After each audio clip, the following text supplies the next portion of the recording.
Mike, welcome. Thanks for joining me today. It's great to have you here in the Motor City. Mike, when I think about what's going to be going on with the suppliers and consolidation over the next few years, can you give us your perspective on what that might look like relative to the impact on the supply chain? In terms of consolidation, I think it has more to do with perhaps the cyclical nature of the industry as a whole. Here in the U.S., certainly we're in our 10th year of economic expansion, and so this is extraordinary. In terms of what that means for the supply chain, obviously it's still relatively early days. What we do know is that clearly suppliers are making dramatic changes in terms of the way they do business, and obviously they are being encouraged, if you will, by some 1,700 startups that are jockeying for position in an effort to unseat or to displace traditional suppliers, and certainly have their own ideas of what it will take to be successful.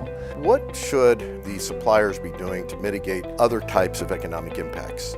As a result of massive investments in advanced technologies, in new vehicle architectures, the vehicles that were being produced in North America were far better aligned with demanding global markets than at any other time in its history. If we think about NAFTA, the North American Free Trade Agreement was incredibly effective in driving greater collaboration, greater integration across the entire supply chain within the automotive space. And so it offered tremendous value. And so for all of these different reasons, it's incredibly important to understand where your product is going, right? So from a vehicle standpoint, but also to be increasingly aware of opportunities to capitalize on. And then finally, the point is as well is that in light of the current trade policy agenda that the Trump administration has in play, it represents some real challenges.